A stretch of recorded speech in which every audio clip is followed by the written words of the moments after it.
A Giants podcast for Giants fans by Giants fans. It's Shaun Morash. On the sideline, into the end zone. Touchdown, Giants! From the offseason to the wins and the losses, it's time to take one Giant step. Welcome inside One Giant Step. We have our first 53. It's Shaun Morash, Bryce, Gelman. We are taping this on the evening of August 27th, 2024. I give you the date because that's very important, because you might be downloading, and I appreciate you all downloading and subscribing everywhere podcasts are available and free on the Odyssey app. But by the time you're walking the dog, in the car, on your commute, or doing whatever you're doing while you listen, first of all, thank you, and continue to do that all season long. Some of this stuff might be outdated because that's how fluid the Giant roster situation is going to be. So before we get to the ins and outs and anything interesting with the Giants 53, I am doing something that Bryce Gelman is unaware I do. I am doing something that any newer listeners over the last year or so are unaware that I do. This is the third straight year I am doing One Giant Step. It's the third straight year I will reveal the New Jersey purchase I've made as a Giant fan that has finally come in the mail right around this time each year. I believe that's right, Bryce. That's right. Last year, I revealed Daniel Bellinger as the jersey of choice I've got. I still love my Daniel Bellinger jersey. It better not be the 100-year anniversary jersey. I'm logging off. I'm logging straight off. I know that's going to be it. And you might have tipped your hand a few months ago. You might have tipped your hand. We'll see. Well, we'll let you guess. And on top of that, I actually forget what I did 2 years ago. I might have just gotten a new Daniel Jones jersey for my belief in him under Brian Dable, whatever the heck I did.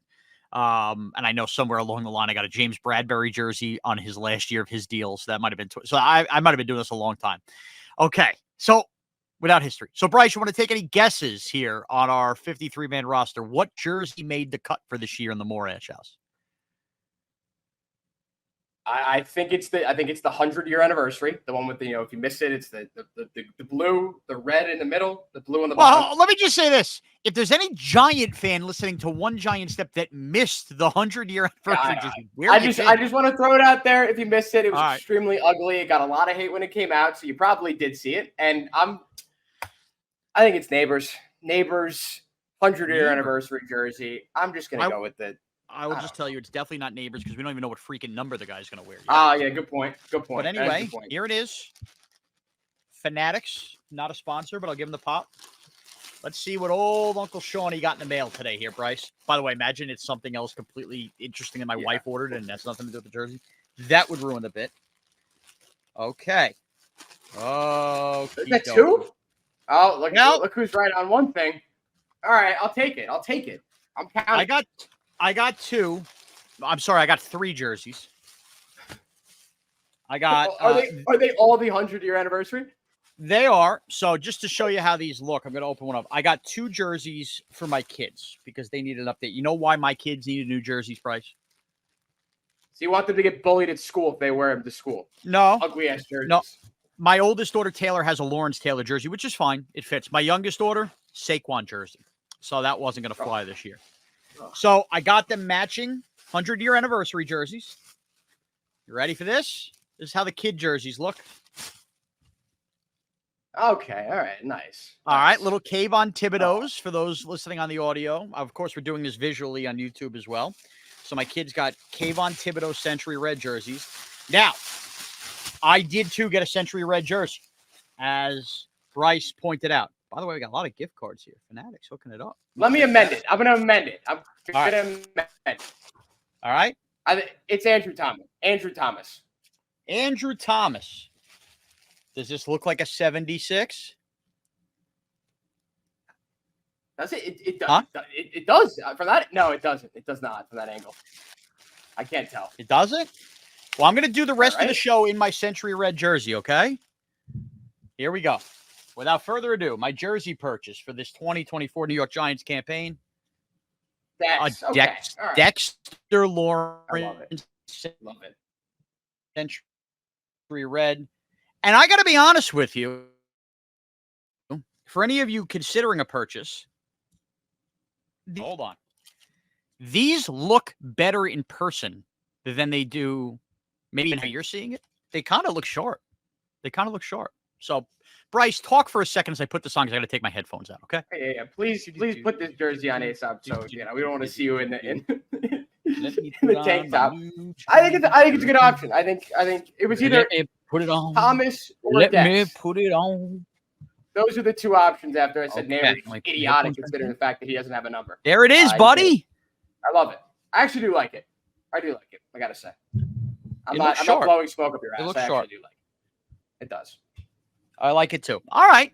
So without further ado, that was my selfish way of showing you what New Jersey I'm rocking this year. I'm going with the Sexy Dexy. By the way, I think this is my most safe jersey purchase in a while. I think Dexter Lawrence has already done enough as a Giant where even if he had a rocky end, like I think Dexter Lawrence jerseys are always going to be in fashion for years to come. I think he's kind of approached that territory. I don't want to put him in the Ring of Honor yet, but you know what I mean. It's a respectable jersey. I think he needs 2 more years, and then he's in the Ring of Honor. I think he's that good. He's the best defensive tackle in the league. Like, how many other guys can you say that the same, over the last 10, 15 years of the Giants? So I agree. So anyway, looking sharp. Here you go, the Sexy Dexy jersey. Okay, Mr. Bryce. Let's talk Giants 53-man roster. And we're going to be real clunky here, buddy. Real clunky. I need you to pop up a lower third graphic to remind me of what I'm talking about first. Tommy DeVito has made the New York Giants for now. All right. So the 53-man roster came out. And before I get to DeVito, I guess I can kind of give you a quick overview without boring you with the full 53. But 3 quarterbacks did make the roster. Drew Lock, Tommy DeVito obviously made it. They only kept 3 running backs for now. Eric Gray, Tyrone Tracy. They did end up cutting Turbo Miller, although he's expected back on the practice squad. The wide receiver stuff we're going to get to in a little bit, but they did in fact cut Isaiah Hodgins and Allen Robinson in favor of Bryce Ford Wheaton and the temporarily injured Gunnar Olszewski. Anything else really jump out? Nah, not really. Darnay Holmes didn't make the team. Trey Herndon didn't make the team. The cornerback room looks like a mess on paper, and they really right now only have 4 safeties, 3 of which, the last one, Javarius Owens, is hurt. That's Newbin, Pinnock, Belton, Owens. Look, does the roster jump out at you as sex appeal? No. They got really strong positions, wide receiver, defensive line, as we knew. The linebacker room looks pretty good. Secondary scares you to death. Offensive line looks better. But depth is going to be an issue. But let's start with the quarterback spot of this. So Pat Leonard tweeted this out today, Bryce, that the media, once they found out who was going to be at practice and who made the roster, had put in a request for DeVito because DeVito had been very candid about the Giants keeping him. He did make the 53. The media was denied a request to speak with Tommy DeVito today, which raised eyeballs as to, is this room set or not? And can I just say this, Brian? I'm going to give you a chance to respond to all this, not to be a microphone pig here. There were several moves across the NFL quarterback-wise, okay, today on Tuesday. We saw Bailey Zappi get cut. Mike White, by the way, at the time of this taping, is just signed with the Bills practice squad. He was released by the Dolphins. But one name that was not cut that has been mentioned in trade rumors, the Browns are keeping 4 quarterbacks for now. Dorian Robinson Thompson, I think that's his name, DRT, the guy from UCLA, has been named the second string quarterback. DTR, Thompson Robinson, whatever. Thompson Robinson, I think. I say that to say, Bryce, this is a call for help, and I'm hoping that this is the reason DeVito hasn't been spoken to yet. The Browns are shopping Jameis Winston. Yes. Look, say what you want to say, and I understand that he's a failed first overall pick too. Is he a little nutty? Is he a little weird? Of course he is. But if the Giants are genuinely serious about upgrading the quarterback room and tried to be on Hard Knocks, let's bring back Tyrod Taylor. All right, let's settle for Drew Lock. Drew Lock looked like crap in that first preseason game before he got hurt. Drew Lock's whole career has been crap. Drew Lock does nothing to excite me. And if your big revelation on Drew Lock was, he throws a good deep ball, if they're not going to make the mistake and cut Drew Lock because they already paid him, I want to say this. I'm okay releasing Tommy DeVito, hoping you can bring him back onto the practice squad. And if not, he walks in favor of trading like a 7th-round pick for Jameis Winston. Because if the Giants get to a spot where, frankly, Daniel Jones is underperforming for the first month, not getting it in his head with his mental clock to release and throw the deep balls that they practiced all through camp, or they get to a spot where, frankly, they realize, maybe he twisted an ankle and we really don't want to risk further injury because of the injury clause, before Drew Lock and Tommy DeVito, I trust Jameis Winston to be a guy who can at least have this team competing. And by the way, not throw away a rookie year for Malik Neighbors or a secondary developmental year for Jalen Hyatt. I still prefer Daniel Jones over Jameis Winston. I want to make that very clear. But I'm not married to anybody in this quarterback room. And Jameis Winston is somebody right there. If I'm giving up a 7th-round pick, I'm all over from the New York Giants, and I can only hope that 1 + 1 = 2. And this is why Tommy DeVito was not made available to the media, because they're not 100% sure he is going to be here this year. You took the words right out of my mouth, Shaun. I tweeted about it earlier today. Did you? I missed that. I'm sorry. I thought I was going to get a lot of heat for that. I mean, it's just like, well, why Jameis Winston? Like, it's because you want a good season out of Malik Neighbors. Who do you trust to throw him the ball more than Jameis Winston? And half the time, the ball is going to be in the defense's hands with the pick, and that's fine, okay? But the volume is there with Jameis. You're going to get a lot of balls thrown to your number one receiver and all the other guys that you're trying to develop in Wan'Dale Robinson and Jalen Hyatt. Who better to throw them the ball than Jameis Winston, a guy who thrives with high volume? So when you consider the backups, and I can't stand Tommy DeVito. The hype, I don't understand. There are people out there. Well, I don't know about not being able to stand people on your airwaves, some people on your show saying that he should be starting over Daniel Jones. And then the second option is taking a selfie here. The second option I am sending it to the show, actually. Ironically, as you mentioned our show. As I mentioned, Evan just texted us that Mike White signed with the Bills, so he's very disappointed. He's late on that. That was like an hour ago. What's Evan doing? I think that there is no better option to be the backup to Daniel Jones than Jameis Winston. I cannot stand the idea that there are people out there saying that Tommy DeVito should be the starter on this team. He shouldn't be the starter. He shouldn't be the starter. I still believe in his development. But he's not a practice squad guy. He should be in the practice squad like he was last year. And Bryce, I want to make this very clear. I like Tommy DeVito. I think he can develop into a number 2 quarterback in this league. He's already proven he can win football games. But for this season, I'm just going to say it. I think the Giants made a massive mistake going with plan number 2 being Drew Lock. I really believe that. Because if you never signed Drew Lock, I would have signed Jameis Winston, who was a free agent to begin with. And if they rolled into this room without guaranteed money to Drew Lock, and it was Daniel Jones, Jameis Winston, and Tommy DeVito, I'm not fighting about DeVito right now, and I'm still fine. I'm just saying I know they're not going to cut Drew Lock. So to me, I'm okay expending Tommy DeVito. Shaun, hindsight is 2020. It's easy to say now after what we saw in the first preseason game, with the pick and then the eventual injury. What he did against the Eagles in winning that game, I think was that a Monday Night Football game? Was it Thursday? Yeah. I know it was either Monday night or Thursday. Game. The Drew Lock game, it was Monday night. Yeah, I mean everyone saw that, and then they saw him step into a role which was normally filled by Geno Smith, who was injured, and do a really good job beating a division rival for the Giants. And for the price point, $5-6 million, so be it. I mean, again, it's easy to say now that it wasn't a smart move, but it was either that or Tyrod Taylor. Tyrod Taylor decided to go back to the Jets. That was their backup option, Drew Lock. They sign him. They look at, all right, well, we had Tommy DeVito. He won us 3 straight games. He could be a pretty good option at the backup quarterback position.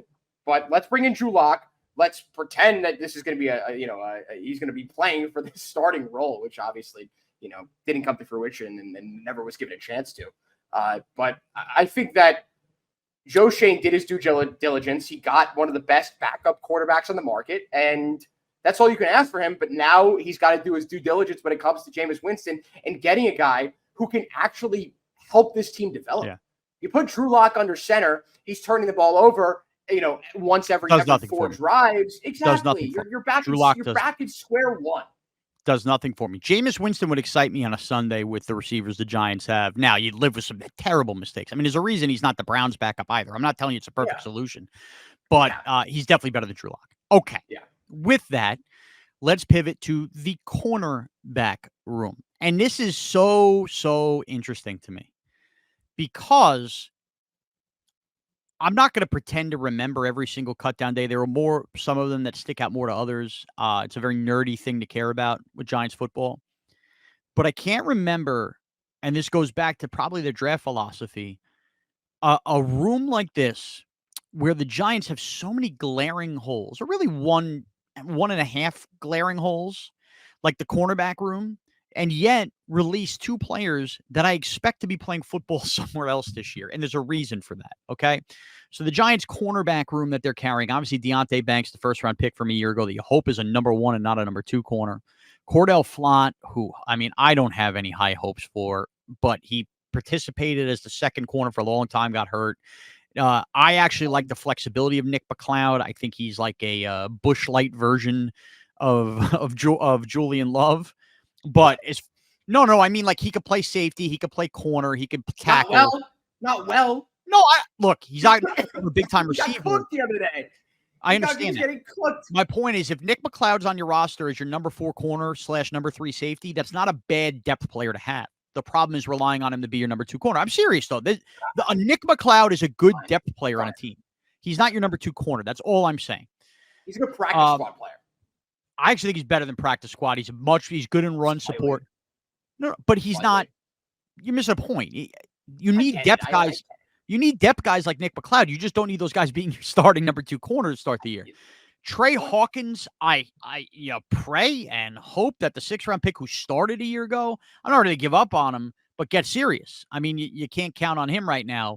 And that leaves you with, and I am excited about Drew Phillips, the 3rd round pick. I thought he showed promise this year in the nickel, but he's still a rookie that you're going to deal with rookie struggles, right? Yet, because they drafted Drew Phillips in the 3rd round, and he should have been the pick. I think that was a good pick. They let go of Darnay Holmes, so they tried to move to the outside, was kind of, penalized nickel. I'm not going to cry for him.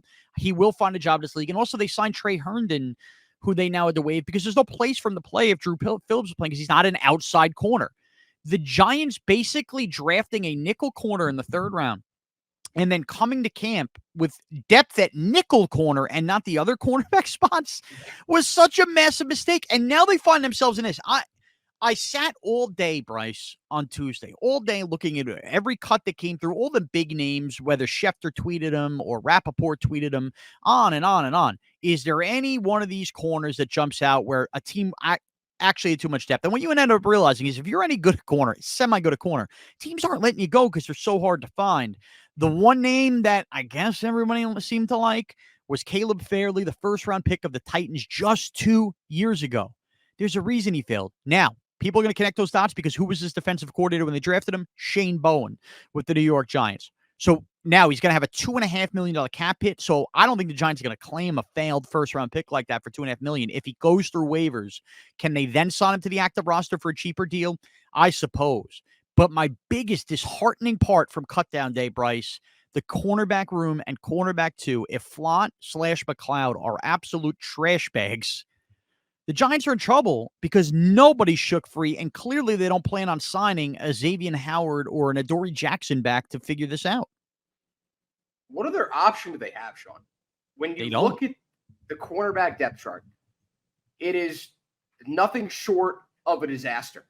Mm-hmm. It is far and away the worst secondary in football, and you could say that, but easily, objectively, the worst cornerback room in all of football. And I don't think that's an argument. No one would fight that. It is, and I want to make this clear. Far and away, head and shoulders, the worst. There's 2 players with upside because they're young players. Your 2nd-year 1st round pick and your 3rd round pick in the nickel. Both of those guys could end up being excellent players for this team. But the key word there is could. And then to be relying on those coulds, you have nothing else besides that. Right. And I said last week on the podcast, I said, I just don't see, I don't see how this team is going to be able to cover any one of the top wide receivers. First off, I mean, obviously, you're in a division with 4 elite wide receivers, you could say, realistically, right? Devontae Smith, AJ Brown, CeeDee, and Terry McLaurin. Yes. So that's 4 right there. Who the hell? Who's guarding these guys? Deontay Banks, Shaun. And this is another thing I said last week. Deontay Banks, at his best, at his peak, is a really good cornerback too. I don't think he is ever going to develop into that. I really just don't see it. I see him as a lockdown cornerback too. He's not going to be able to guard your best opponent. That is why this sucks so much, right? Yeah. Because now look. I'm not gonna give up on a first. I get it, but you see the end of the first round. It's not like they took Sauce Gardner. It's not like they took a guy who was absolutely locked down in college. Like he barely allowed any touchdowns, any targets. He wasn't that guy. He was a guy with a lot of upside, but with upside, you need to see a floor, and his floor is not there. So, okay, fine, he's got upside, but if he's not able to guard your opponent, against the Eagles, is he going to be able to match up with Devontae Smith? No, absolutely not. They're going to get cooked by the Eagles. Cooked. Probably right. The only thing that I hold out hope was Malik Neighbors and is Malik Neighbors that special that, Tay Banks is going to be like any other corner in the NFL where it's just impossible to handle Malik Neighbors. And I hope that only helps get him better. I'm not throwing Tay Banks out the window. You're right. It wasn't. I'm not. I'm just saying. I think he's just a quality player in the league, but I tend to agree with you. Best case scenario. I know shorter, different type of player, but Adoree Jackson.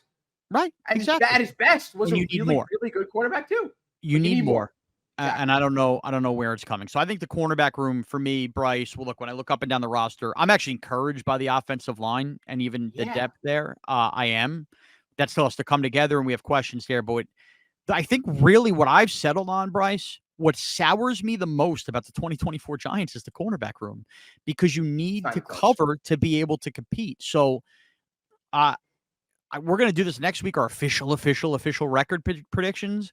But the only thing holding me back from being optimistic, Shaun, in terms of the competition is I do think the roster overall is still flawed, but is better than it was 2 years ago when it won 9 games.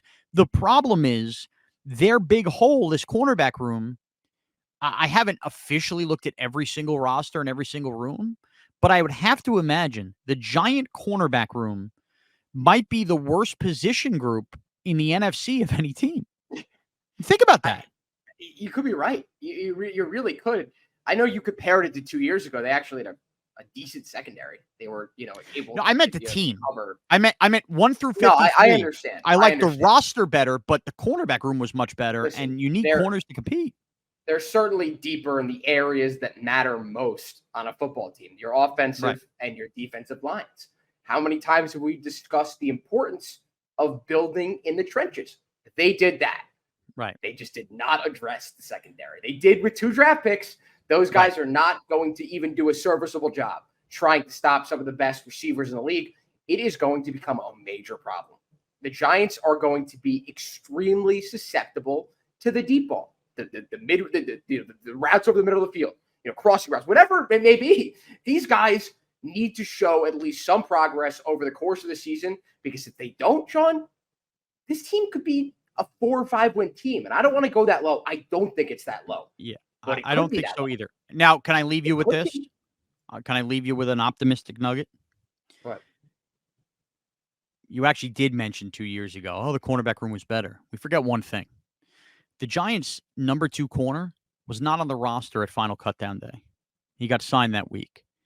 And he ended up being a guy by the name of Fabian Moreau, who Jerome Henderson got the most out of. And the Giants figured it out with Adoree Jackson and Fabian Moreau. And the secondary wasn't atrocious because they have that good of a defensive back coach. Now, They also had McKinney, to be fair. Right, at safety. But I actually don't mind the safety room. I know they don't have a sexy player like McKinney, but Newman has all the potential in the world.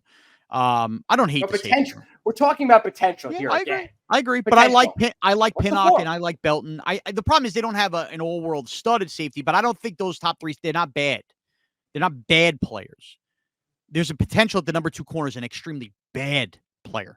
Okay? All right. Now, there were cuts today. And I need to caution everybody because we always freak out. Oh, I can't believe they cut this guy. I can't believe they cut that guy. The practice squad is so much different than it was 10 years ago. There are so many players like the guys the Giants cut that were cut by other teams that they're going to want to bring back to their own practice squads. So I think a lot of the Giants cuts, if the Giants want them back, could be on the practice squad. And the way the practice squad elevations are now in the NFL, it's just so much different. The practice squad used to mean we'll see you next training camp, hang around and practice with the team. Now the practice squad is basically a taxi squad of extra guys you could call up on the roster. They just have a right to sign anywhere else first and foremost. I will tell you I think it's a good sign for the wide receiver room that the Giants are now in a position where they can cut an Allen Robinson. Good luck to him somewhere else. And cut Isaiah Hodgins, who was as an important player to the 2022 Giants as anything. Isaiah Hodgins would and should and will explore options elsewhere.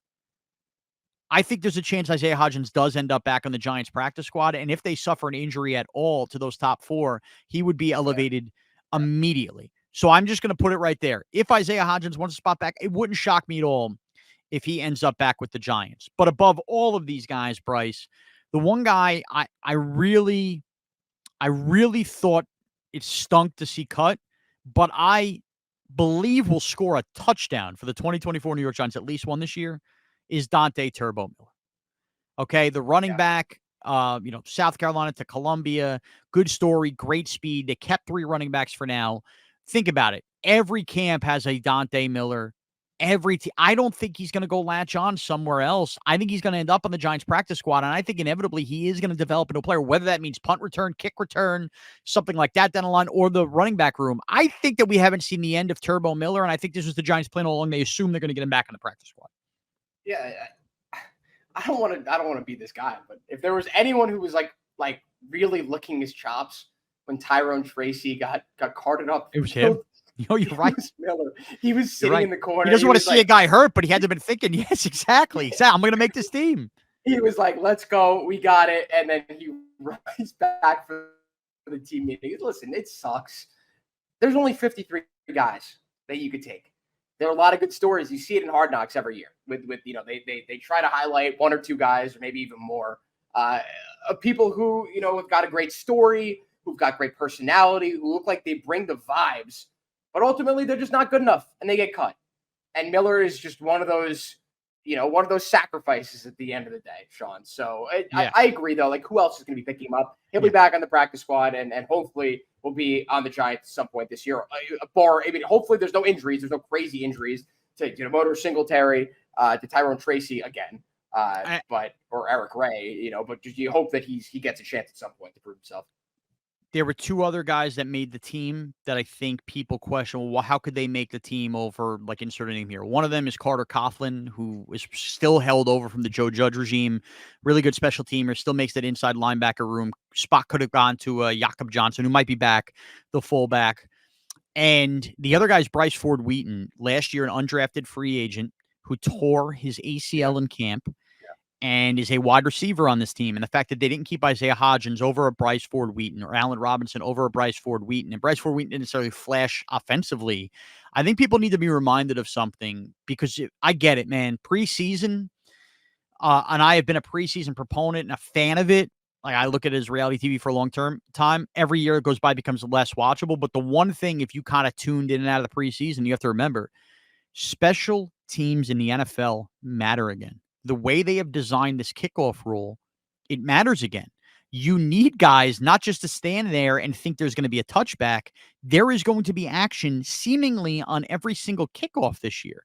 Meaning, some of these position groups you have, simply when you're carrying a 5th and 6th wide receiver, when you're carrying a 3rd running back, when you're carrying a 5th inside linebacker, those guys better be players on special teams. And Bryce Ford Wheaton busts his ass more than a guy like a veteran, older Allen Robinson would be able to, or Isaiah Hodgins. He just gives you more on special teams. And I think that we all kind of had a little culture shock look at the rock, but every NFL team's going through this. You need special teamers now, where that used to be, Joe Judge used to obsess over them probably too much. Now it actually does matter, because if you don't have special teamers that can tackle, Bryce, how many of these football games get determined by one possession? One kick return goes the other way. And it doesn't matter what you do offensively, defensively. Suddenly a game is, 30-23, and you've lost because of that kick return. And I think especially now at the start of these rule changes, you need to have every advantage you possibly can get. Yeah. You can't leave anything to chance. You can't let any team figure it out, crack the code before you do, because you'll be playing second fiddle. And you're going to get screwed in mid-game, and then you got a lot of criticism for the fans, the media, and whatnot. So you can't have too many. You can't have too many special teams guys. So I'm with you on that. On bringing my guy Bryce back. Right. All right. So I'm going to let the audience again. I kind of feel like I walk you through what to expect on this podcast. Okay. Here's the deal. the Giants may or may not make a big splash. For instance, if the Giants trade for Jameis Winston, Shaunie's going to find Bryce, and we're going to find time to put together another pod. All right? Absolutely. If the Giants make a truly big splash at cornerback, we'll be back with you. If not, if it's kind of moves, we'll determine, what we're going to do here through the Labor Day weekend. When we come back next week, I can't speak to the first week. I know we're going to do a lead-in pod into week 1's game versus the Minnesota Vikings. And essentially, we're going to do a reaction pod at the beginning of every week and a preview pod at the end of every week. 2 a week, starting possibly in 2 weeks, if not next week, to get us fully invested here into the NFL season. I think I'm okay to announce this. I don't know the length of time yet. But last year, myself and John Schmelk did Big Blue Kickoff Live on WFAN on Saturday mornings. Big Blue Kickoff Live, a daily show on Giants.com on the website, and then they do a little carryover radio version on Saturdays. It was an honor to do it with John Schmelk. From what I understand, that show will return on Saturday mornings. Time to be determined. Last year, I think, was at 9 o'clock. So you're going to get plenty more Giants coverage. Very nice. My last thoughts before a game on Saturdays. So you'll have Bryce and me twice a week, me with Schmelk, obviously on Saturday mornings. And then, of course, next week on WFAN, free on the Odyssey app as well, Tiki will return from vacation. The full Evan and Tiki squad will be back, and we got you covered all year long on football. So you get Tiki. I know Evan is the Jet fan. You'll get me with the Giant thoughts. WFAN and free on the Odyssey app, and that will always be available in podcast form.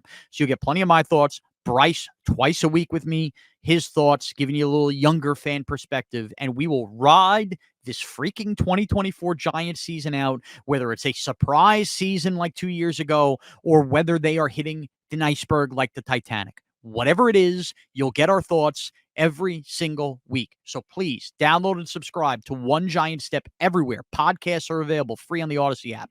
You're also, if you're on social media, at Bryce Gelman, BryceGelman.